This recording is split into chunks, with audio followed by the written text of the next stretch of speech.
I wondered whether it all needed to be quite so high, especially maybe for an audition that you can show playing on your own, you know, your clarity and range in different registers a little more clearly.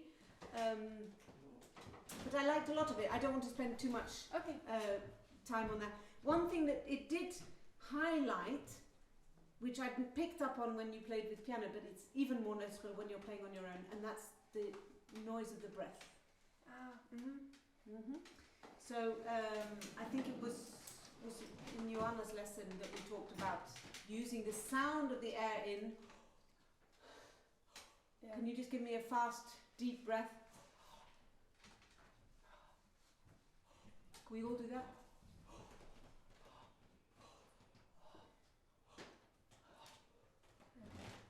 Getting as close to that feeling and sound when you're playing. Now it comes from two parts. With Joanna, it was very clear to me that it was the breath was very active.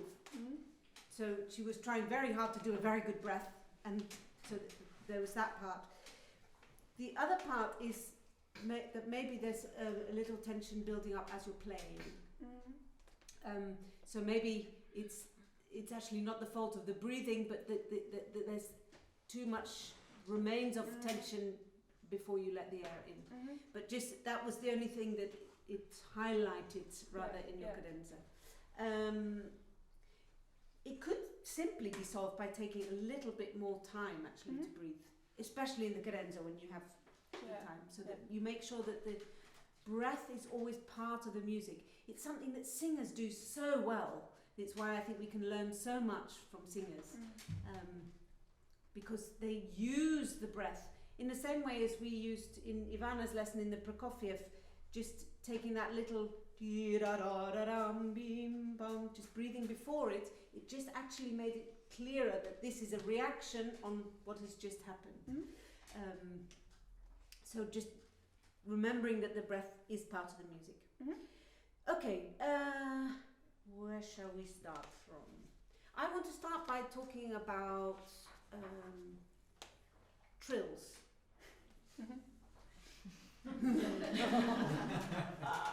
What do we know about classical trills? In most cases, it starts with the higher note. Yes. And have this, what's it called in English? The last, it ends with termination. Yeah. Yeah. And where does this extra note that Mozart didn't write? Where did he? Where does that appear on the? So I'm looking at, for example, here, this sort of place. So if you're going to add the upper on the beat, yes. Yeah. Okay, there are a few of yours which are sneaking in a little bit too early. Okay. So remember that we're adding that upper second to most classical trills because we're adding spice. So we're putting, a little bit of just adding something spicy to the chord. So that's why it has to be on the beat. Yeah. Now there are three, maybe more, but there are three main times when we don't have to play that extra note. Do you know them? Well, I think here, like if it's chromatical. Okay, yes, if it would be breaking the line, yes. Or I think if it's the same note before, I think. Exactly. Yeah. So this would be a case here. That's why it's extra important. Oh, sorry.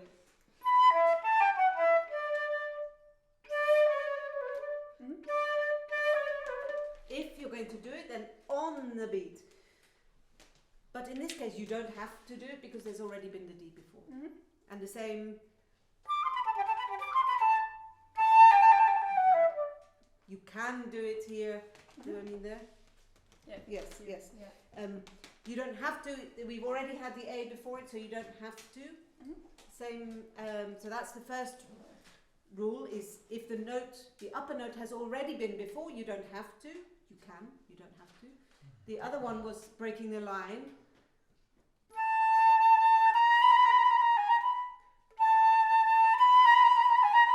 Or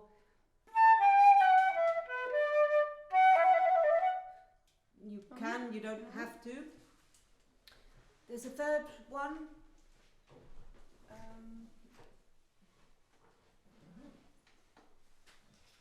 Maybe there are more. Three main ones. Actually, I think it's a little bit of a trick question because it doesn't appear in this movement, but in the D major concerto, it's already the appoggiatura. So, remember in mathematics, a minus and a minus make a plus? Yeah. So it's the same if an appoggiatura and an appoggiatura is no clash anymore. So in that case, from the note. Good. So that's a little something about trills. Just be careful that the upper note doesn't sneak in. There are a couple that. So that was one of them. I think also here. Yeah, maybe this one. Just a couple.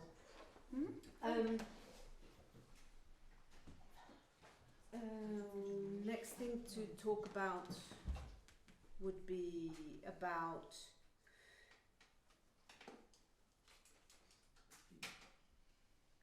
staccato lengths. Quant says in the Flute Bible, Quant says when two notes are the same or close together, then play it's quasi legato. Da, da, da, da, da, da, da.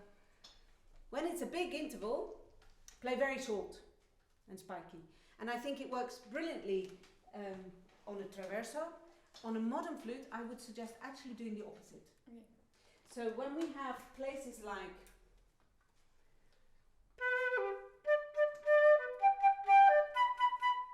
I was 1 meter away from you and I don't hear any definition.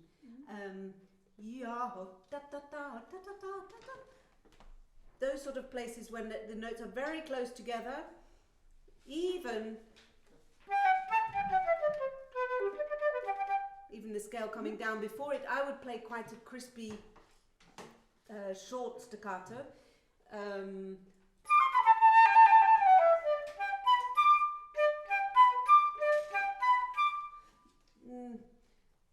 Not as short as possible. Yeah. Maybe that can be a little bit more elegant. So, and the other place was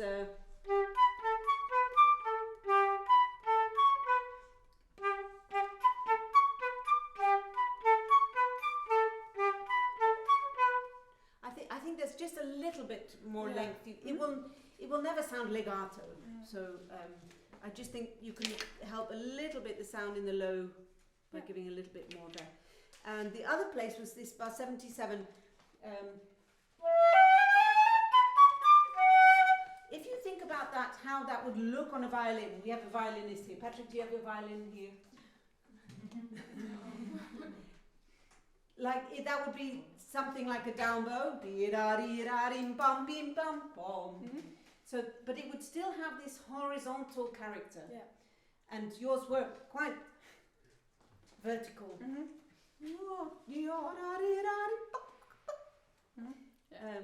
So that's a sort of place where just a little bit more stroked I think would work. Good. You had a nice character contrast in the second subject. I like that. It was very energetic and but a little softer. But we didn't stay there very long. And I think that you can use the shapes that Mozart gives us a little bit more. The rot sets in a little bit. We talked about it just now, about how on the flute with Ivana, the flute will sound stronger in legato bows. So that's where you need to be really, really careful that this doesn't sound too thick.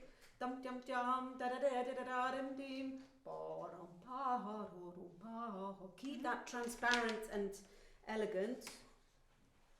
Transparent. And then the next bar, that can be quite active. Again, the end of the bar with all that legato.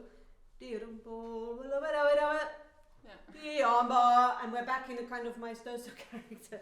So maybe this again light and maybe thinking a little bit more in terms of piano there. Another place where you can use more of the shape of the line. Bar 42. This is obviously a crescendo bar, right? Starting from low in the instrument. So maybe bar 41, prepare that a little bit. At the moment you're sort of fighting the nature of the instrument. So allow that to be a diminuendo and then there's space to give the crescendo afterwards. Yeah. Let's go from the beginning.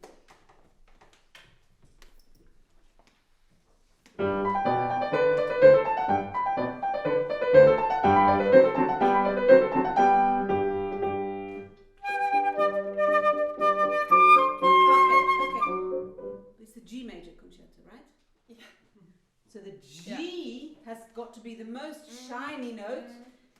The Ds, the repeated Ds, are just giving the character, showing the drums. Bum, ba, bum. Did you ever play Jupiter Symphony? No. Jupiter Symphony is right at the very beginning. And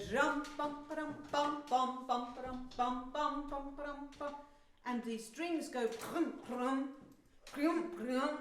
They've got these spread chords. And then the trumpets and timpani go bum ba dum,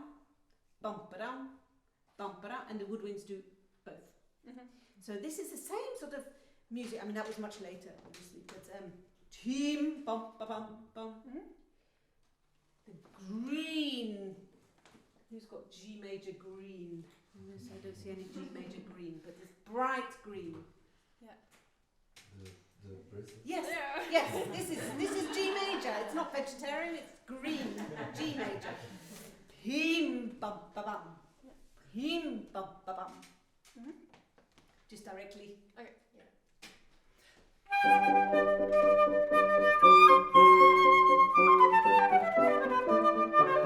That's Oh, that wasn't. haha, busted. Yeah. Busted. Yeah. You don't have to add one Yeah. here because we've just had the D. Okay. And actually, this is one of the trills that I wouldn't put a termination on, perhaps. Yeah. So it stays quite strong and maestoso. Be careful that it's a third of the chord, so not too sharp on the B. Just because we're going to do one more time. Try and avoid using the trampoline on the fourth beat. Dim, bum, ba-dum, bum, bing. Dum, ba-dum, bum, bing. Maybe because I was singing the Jupiter, but that's a different music. Dim, bum, ba-bum, bum, ti-dum, bum, ti-da-da-da. The fourth beat, I think.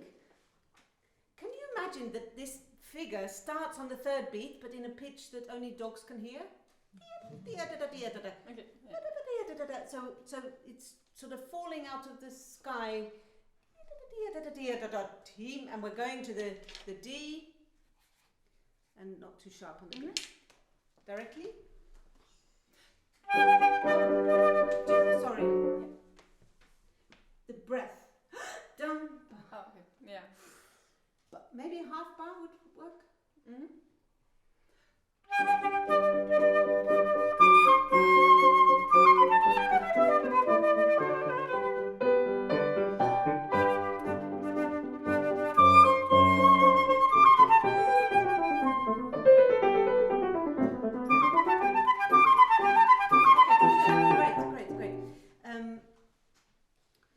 Leopold Mozart wrote a book called The Art of Violin Playing, which is very useful for flute players. And in it, he writes, when a composer writes this small note, that's the most important. Okay. So D, G, D, G, 5, 1, 5, 1, 5. When he wants the G to be important, what does he do? He adds a trill. 5, 1, 5, 1, 5, 1, and on. Yeah? So I don't think you need to do more on the D, but maybe you just need to do a little bit less on the G. And can we get a little bit more sense of first time, second time, the third time we arrive? Yabba-dabba-dum, bum.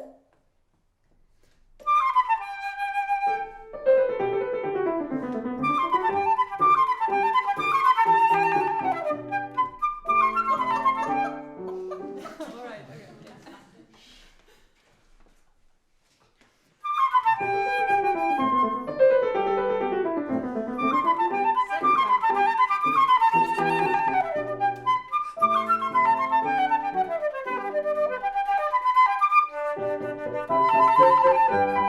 Okay, great. I think we can make a stronger shape. Yeah. Coming to the cadence! Yeah. So that we get that excitement through that bar. And I think the excitement comes from the da-da-da, da-da-da, da-da-da. So that can be really quite crisp. So you can put that back in tomorrow. Yeah. But now the cadence point, it's one cadence. And at the moment I'm hearing a wonderful story on the D, and then a wonderful story on the A, and then a wonderful story on the tonic.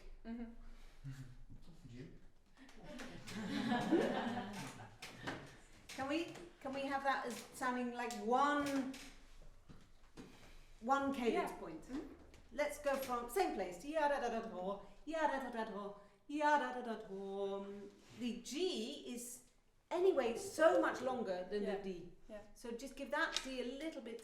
Ya-da-da-da-da, ya-da-da-da-da.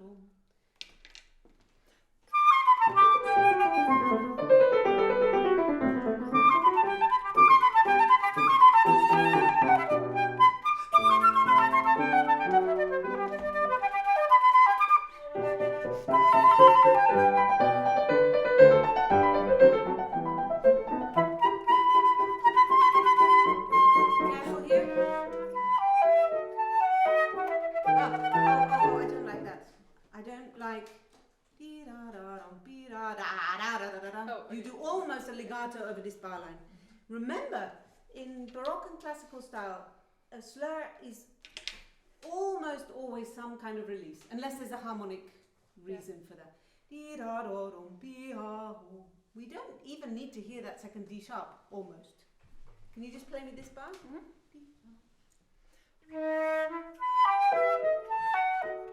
Yeah, even the E could be more transparent. And then you can start the next bar so softly that we get some movement happening. Great. Directly second subject. Is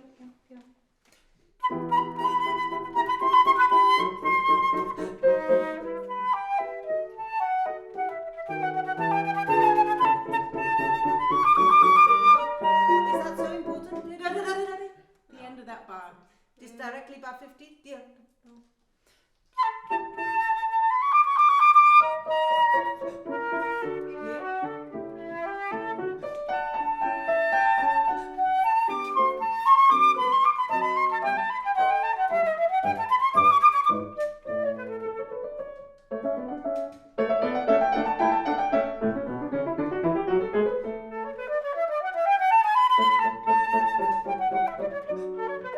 So this, great. A lot of things much better.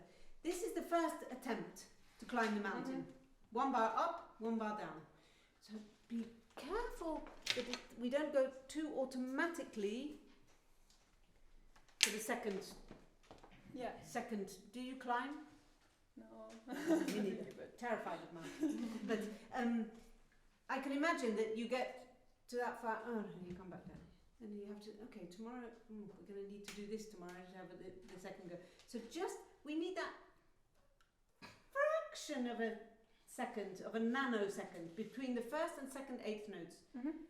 So that we we understand, now is the second attempt of climbing the mountain. Just, yubby-dubby-dubby-dub.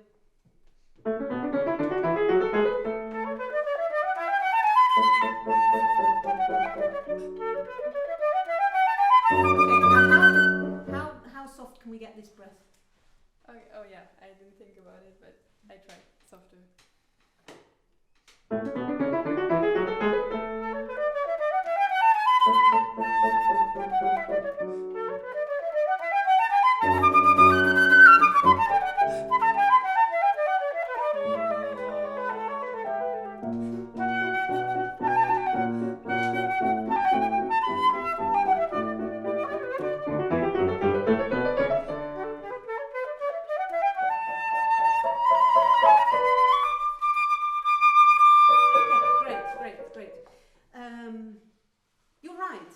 To the second bar, but Mozart's done it for us.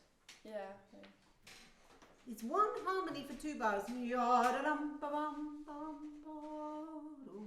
The D, the second D, the half note, it will anyway sound important because it's so long. Right. So I think if you think of that, this as being really one harmony for those two bars.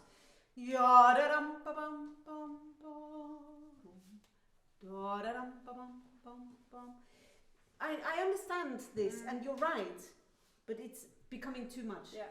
It comes out too much. And speaking of too much, you do the lovely diminuendo.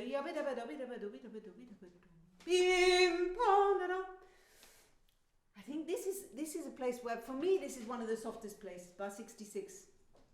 Yeah. And this can be really kind of it's a quite mysterioso sort of moment, and then we come out of it in the third bar, then bar 68, and we're back D major. Yeah. No problem. Okay. But there's just that moment of something a bit more of a special color, which I think you can use more of. Where does the climbing the mountain, the one bar up, one bar down? That's the first attempt. Where does the second mountain climb arrive? So it's longer. So yes. Where are you going to? I think here. Yes. Yeah. And I then think it goes so too. So it's one bar up, one bar down. 2 bars up, 2 bars down. Now I see that you've, sorry, I'm seeing your part, you've done a big crescendo up to the top F sharp and then forte. That is going to happen pretty automatically. Where we need help, where I would mark in the crescendo is at the end of that bar 63, so that you take us into that, the top of the mountain. So.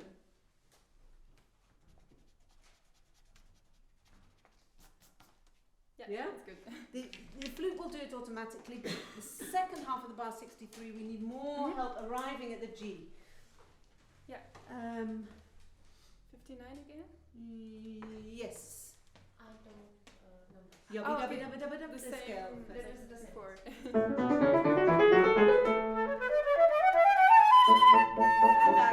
Take time.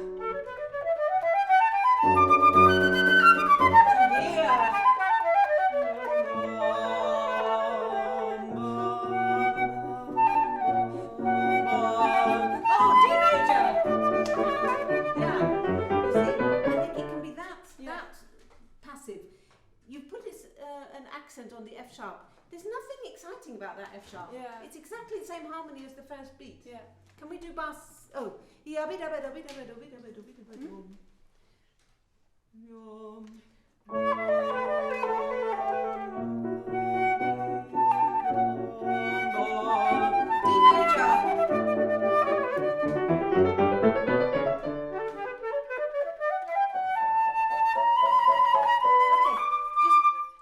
To me how you're thinking of these grace notes? I want it short and before the beat. Ba-dum, ba-dum, ba-dum, ba-dum. Yeah. So the important thing is that the scale is going from A to A. Yeah. Can you just play me the eighth notes? Boom, bum, bum, boom. Bum, bum, bum, bum, bum, bum, bum, bum, bum, bum, bum. Okay, and there just happens to be a small note before each one. Brum, brum, brum, brum, brum. You're giving too much attention here and in the air to the grace note. Brum, brum, brum.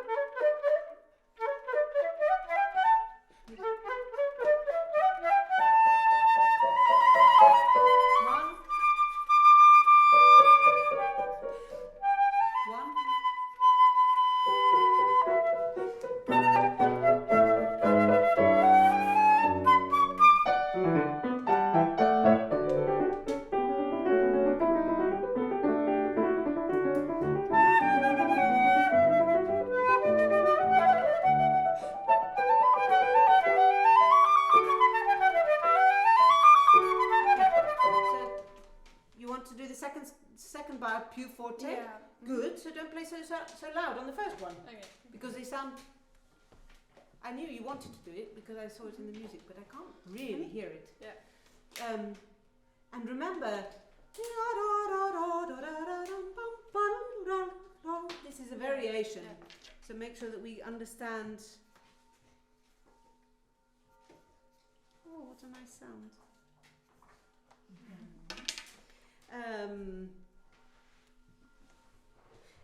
I personally play the first note in the tutti always, but maybe for an audition not. But let's do directly the tutti.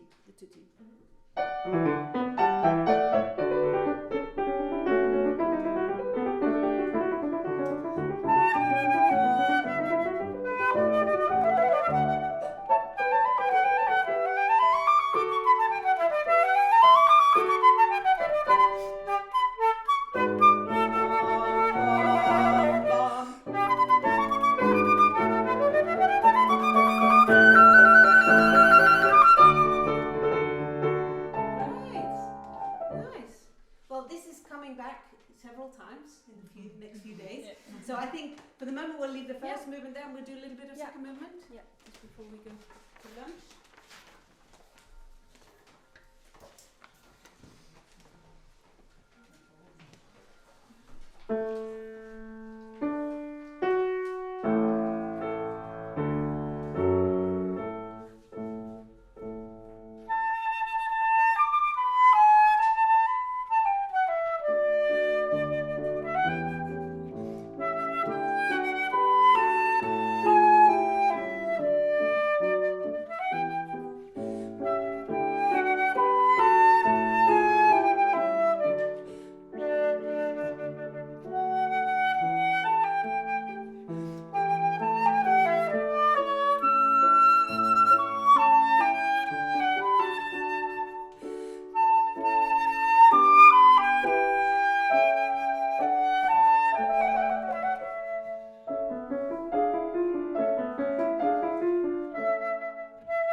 is working very well for this movement. I just wonder whether what is for you the what do you want us to be thinking or feeling when you play this movement? I'm thinking of an area like maybe a soprano singing, Okay. because of all the coloraturas. Yeah. So I like the singing character. Yes, that's very clear. Good. And also I think there's a lot of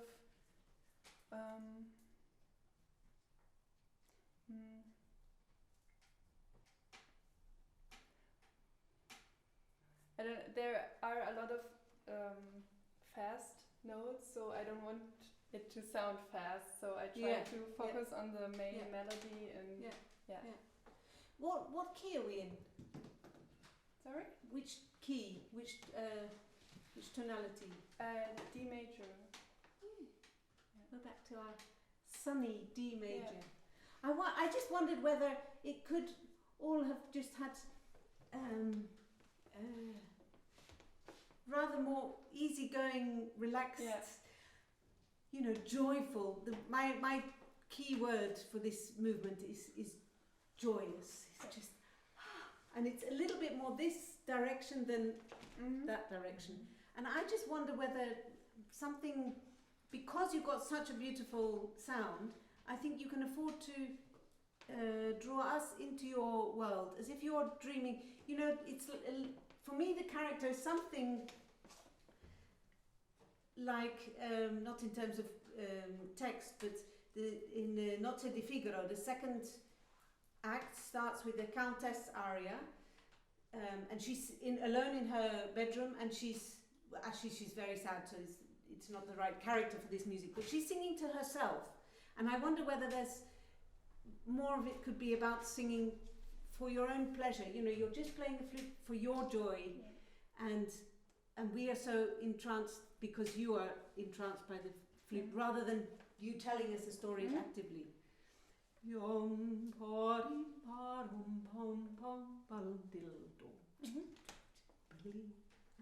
You know, that it's all got this, it's absolutely a glowing, happy feeling in your belly, and that you're not trying to impose anything on us, that you are just singing for the joy of it. So I think the singing is great. Don't lose any of that, and I love the cantabile character that you have. But I just wonder whether you could just bring us into your dream world a little bit more than projecting. I don't think it's a mistake that the A and the B are separate. I think they're both important notes. Yeah. Do, him, da, hum. So that's one chord, separate. Okay. And that gives us a little sort of way up the phrase that can just fall back down into the tonic. Okay. Yum, da, hum, tum, tum, da, dum. Something like that. I'm probably singing the wrong notes. Let's do that directly. Without it being faster, I think the tempo is fine, but I just wonder whether we can be a little bit lighter on our feet. Yeah. Directly.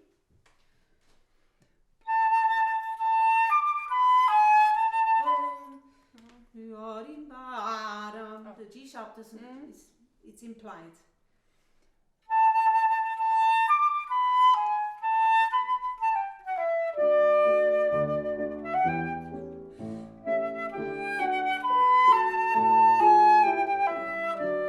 Okay, good. So we talked about in the first movement that every slur is some kind of release.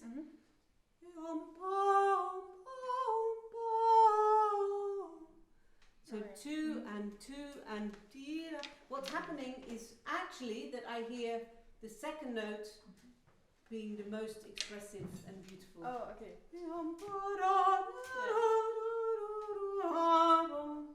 I think it's the other way around. Yeah? One more time. The B, I think, is the place where you're on your tiptoes and you fall into the tonic.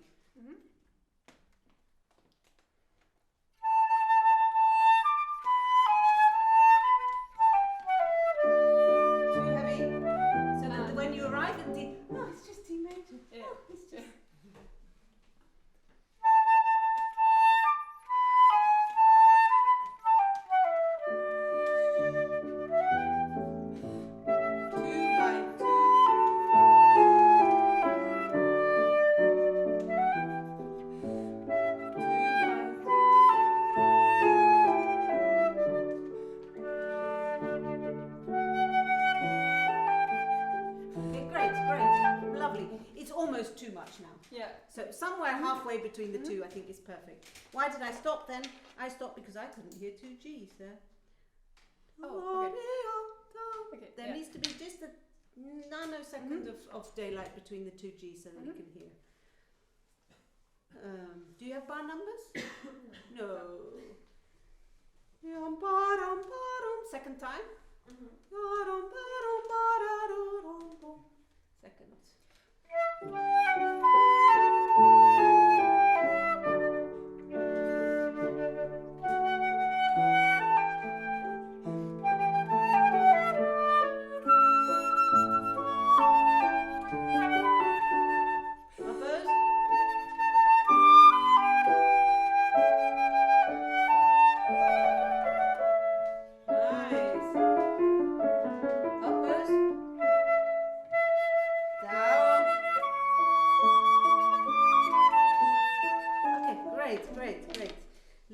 So these are all up bows, and these are up bows.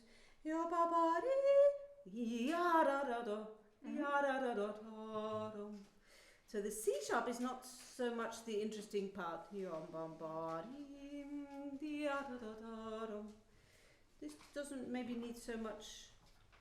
It's a sort of zero gravity moment. Yeah. The two E's are upbeat.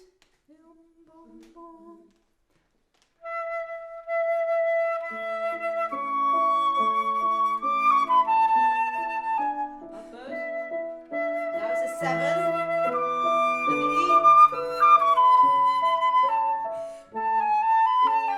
Octave. Great.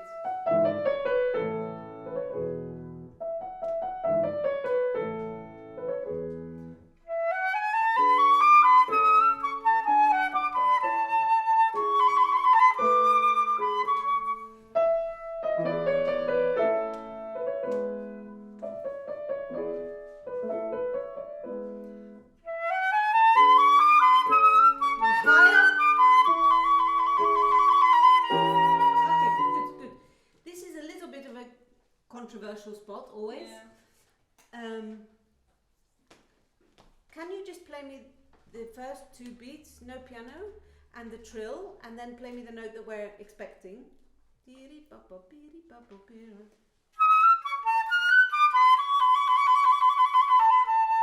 Exactly. We get the A sharp. You're preparing the surprise. Yeah. I wonder whether this is a place where you could perhaps not play a termination. Yeah. So that the A sharp we hear once, it's so long that there's plenty of time for it to sound deliberate, but I think it's a shame to prepare the surprise. Yeah. So let's do this upbeat. But it was nice that you opened up the phrase going to the E sharp higher, enjoyed the first time.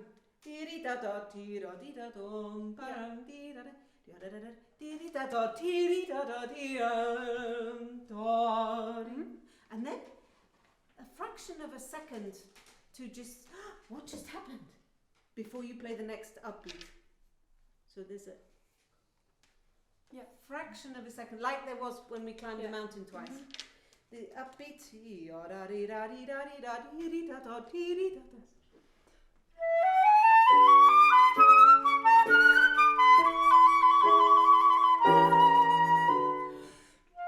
So that breath is, what? She played an A sharp? We were sitting an A. Good Lord. And then you do it again. Again the A sharp. I really mean it. Yeah. Same place?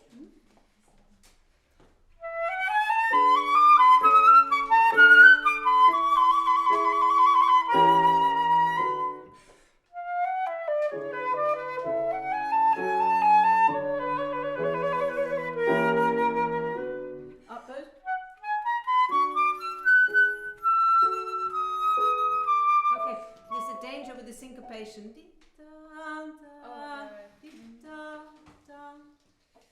Can we do the opposite? Just the scale going up.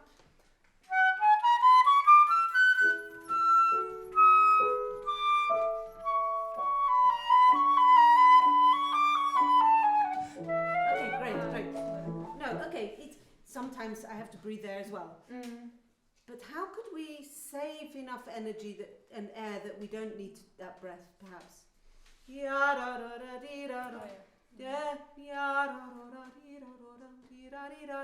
Maybe if the second group was softer. Yeah. Same place. I was wondering if I could breathe here, or does it destroy? Well, that's the good line? thing about playing. Now that you're playing the syncopation with so much definition, you can breathe between every syncopation if you want. Yeah. Okay. Of course not, but maybe, you know, at least once, maybe twice. Dee da dee da dee.